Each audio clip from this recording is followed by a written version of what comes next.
Paulo Freire contributed to the philosophy of education. The blend of education styles he promotes was inspired by Plato and emphasized a new approach rather than traditional methods.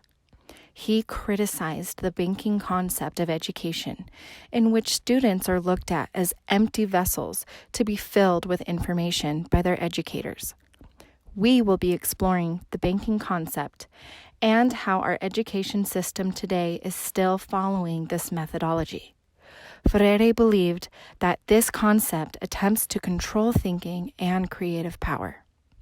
Our current grade-based banking system of education stifles both students from becoming learners and teachers from becoming mentors.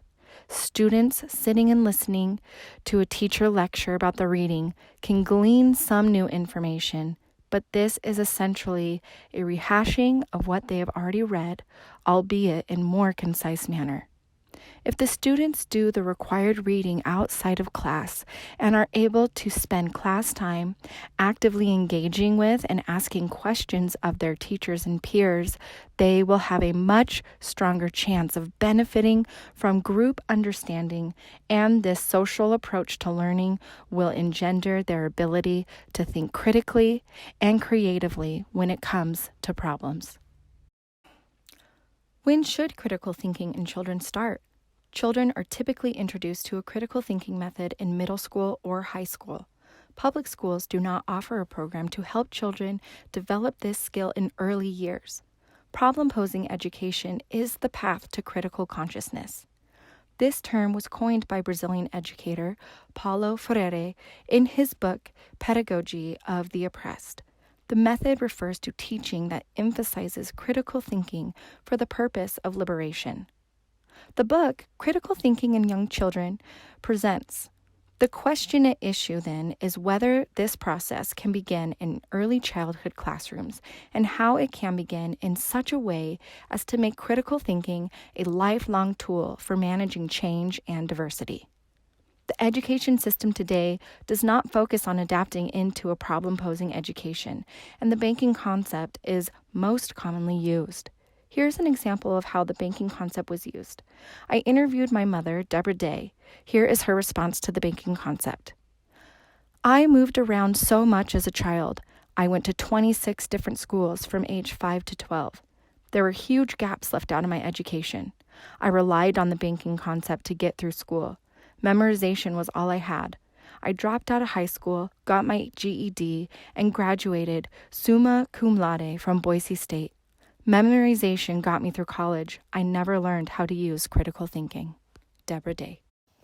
The Greek word diaphonia translates to argument or discourse. An argument in a positive connotation has been the main focus of philosophers who pursue knowledge. Ancient writers like Plato focused on the importance of students being able to hold discourse with their teachers and their peers. In my interview with my brother, Peter Pervon, he stated that the times that a student has to think, act, perform, and respond are the best times for a teacher to be present for two-way communication.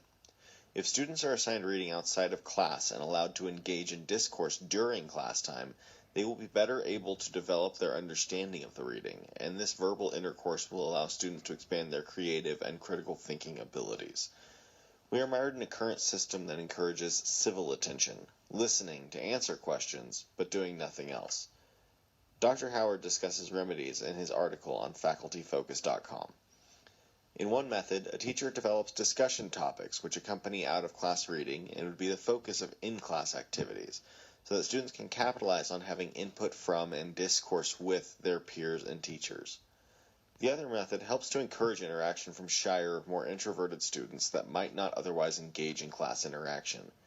By essentially pairing students with each other and having them each write a statement and discuss it between themselves before actually presenting it, teachers will allow students who are more unsure of themselves to have a pre-tested discussion topic to present.